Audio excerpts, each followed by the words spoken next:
Hi everyone, it's me, Alec John Bell.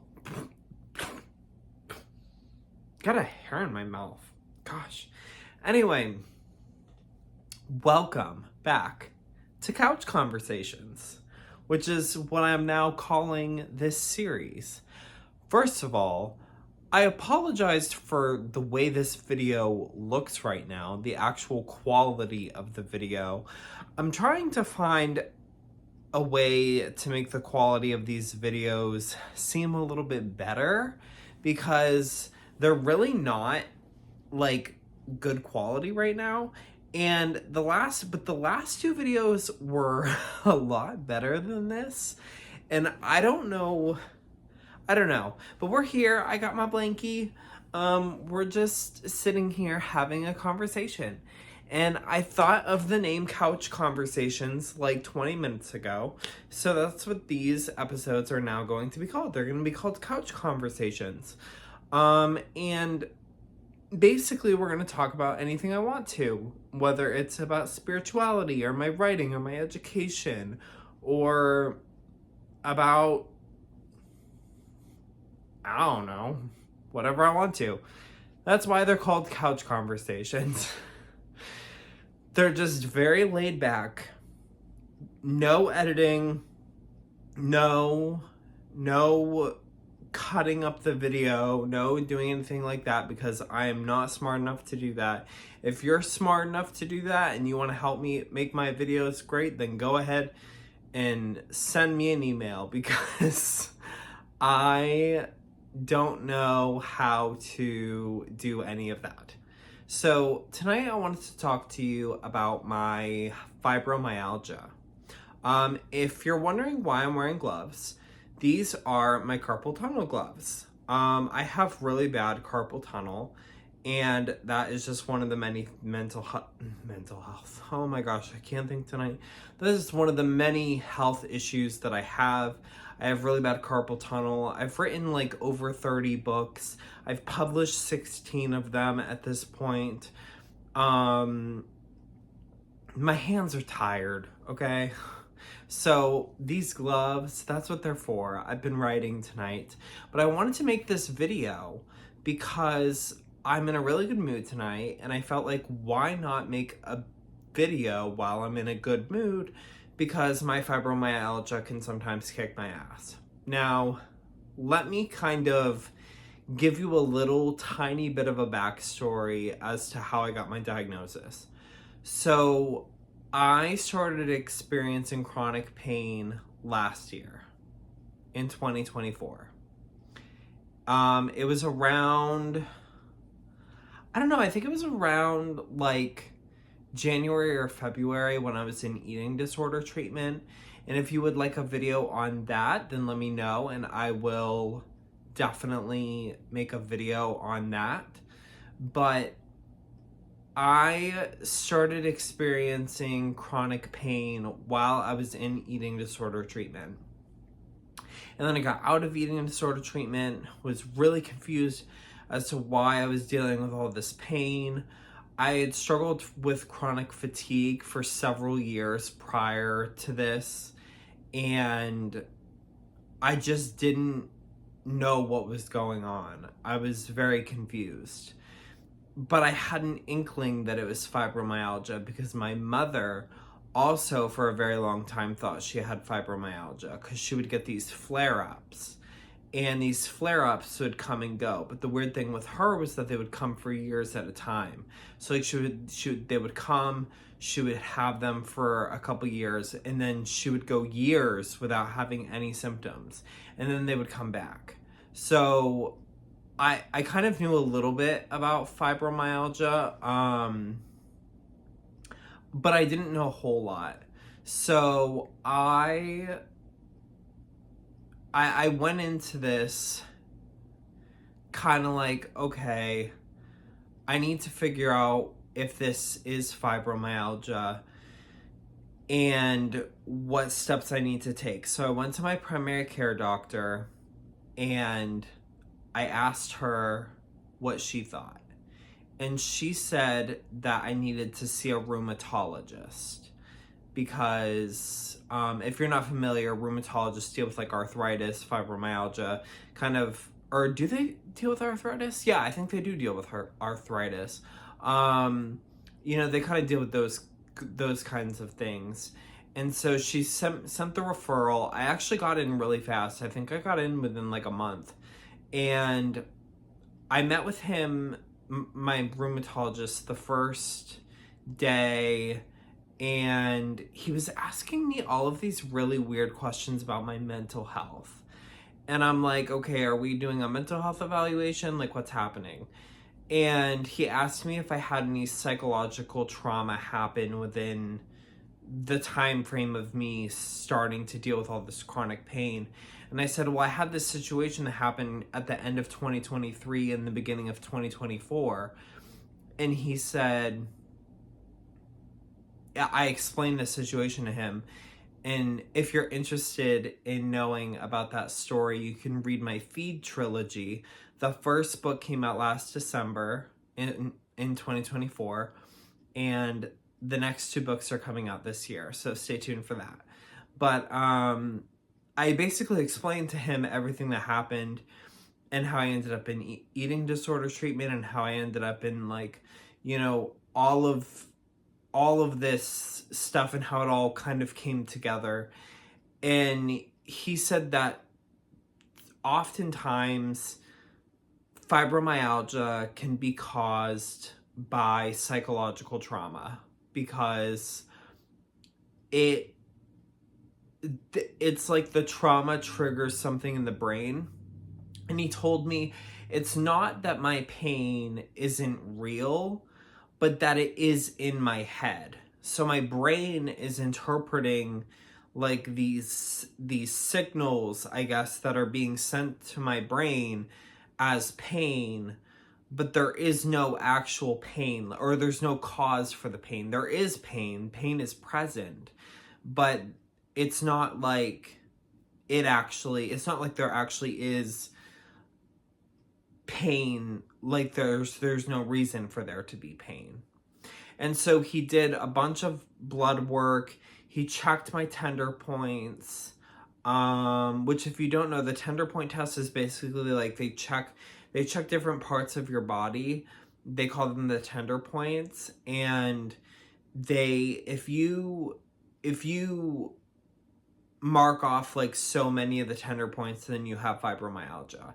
It's not as simple as that, because it also includes the blood work and other factors like the psychological trauma and things like that. So like all of these things together, I scored well enough to get my fibromyalgia diagnosis on my 2nd or 3rd visit. And I wasn't shocked. It was not shocking. I knew that was probably what it was, but I didn't expect to kind of go on this journey that I've been on with fibromyalgia, because it basically controls my life. Like if I don't do things a certain way, then I'll be taken out completely for like a few days. Like, for example, the other day I was reorganizing my record shelf because I got some new records and I needed to reorganize my shelf. And by the time I was done, I was like, oh my gosh, I'm so tired. And I was in pain and I was exhausted from rearranging my record shelf. Most people wouldn't, they'd rearrange their record shelf it took me like 5 minutes. And I felt like I had just run a whole marathon. And all of these factors really contribute. Like last week, I had a really bad flare-up. And there was one day in particular, it was last Thursday. Today is Thursday. So last Thursday, I was so out of it. I was so fatigued. I couldn't do anything. I could barely keep my eyes open. I slept all day and I was a hot mess, and I was in so much pain. I have never been in that much pain since my diagnosis of fibromyalgia, or before my diagnosis. That was probably the worst day that I've had since I figured out that I had fibromyalgia. And that says to me one of two things. Either things are getting worse and I'm gonna have to come up with something to do, or I'm just gonna have to deal with it. And at this point, it's like, what do you even do? My doctor told me that the medications for fibromyalgia aren't very good. So I don't want to take medications that I don't need to take. I already take a whole bunch of meds for my psychiatric disorders. I don't want to have to take more than I need to. I don't want to take more than necessary, basically. So I'm kind of at this point right now with my fibromyalgia where I don't know what to do, and I don't know where this is going to go. But what I will say is that it has been quite a journey, and it's going to continue to be a journey for the rest of my life. And unless they find a cure for it, which is going to be kind of difficult because the cause for every person is different. So, and every single person who has fibromyalgia has a different story and has a different cause and has a different situation. So it's not like type 1 diabetes where everybody's main, which I also have, where everybody's main reason for having type 1 diabetes is because their pancreas doesn't produce enough insulin. You know, it's fibromyalgia is very, very personal and very, very, just like, you can't put people into a box and say, well, you know, this is the case for everybody across the board. I'm recording this video at 3 o'clock in the morning because my symptoms from my fibromyalgia are less painful and less chronic at nighttime than they are during the day. And every person's different. I'm in a fibromyalgia group on Facebook, and I asked this question. I said, does anybody else's fibromyalgia get better at night? A lot of people said it gets worse during the night. Some people said that it gets worse in the morning. Some people said it gets worse in the afternoon. Some people said, you know, it's all day long, like 24/7. It's really such a personal disease that the doctors can't make sense of it. I mean, they've made some sense of it, but they still don't fully understand it. And so here I am trying to explain it to you, and I don't even know how to explain it to myself. So yeah, that was just my long story. I hope you enjoyed this video. I am going to be creating content a lot more. You're going to start seeing videos a lot more. Just kind of stay tuned because there's a lot of stuff I'm trying to figure out, and I again, excuse the blinds over here. I was just looking at them on the camera and I'm like, oh my gosh, these blinds look horrible. My cat likes to play in the window, and so she has completely destroyed this window, and she's also completely destroyed this one too. So the blinds, I mean. So there's that. But I'm going to be creating a lot more YouTube content. I will say that I do want to get back to doing my podcast, my Transcend Together. At the time it was called Transcending Together. Now it's going to be called Transcend Together.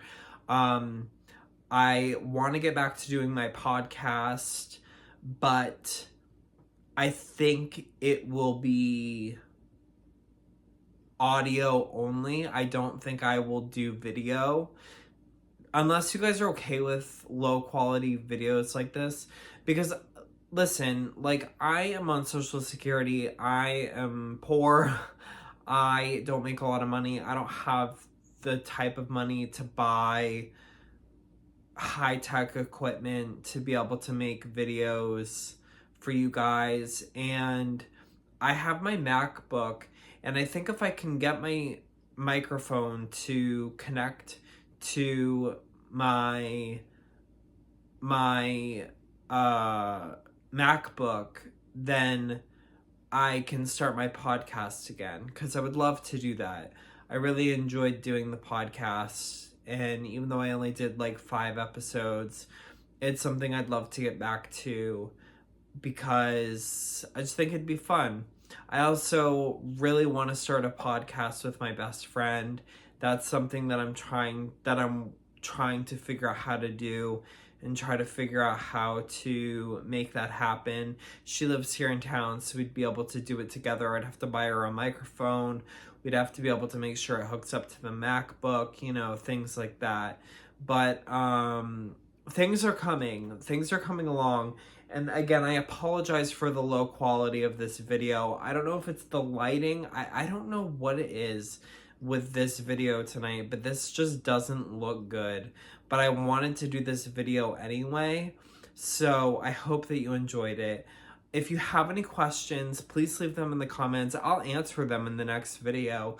If you have questions, I'll answer them, and maybe I'll do like a section for my YouTube videos to answer questions from my comments. Anyway, thank you so much for watching. I love you all. Stay safe. Stay amazing. Stay wonderful. Stay healthy. Just stay well. I love you guys.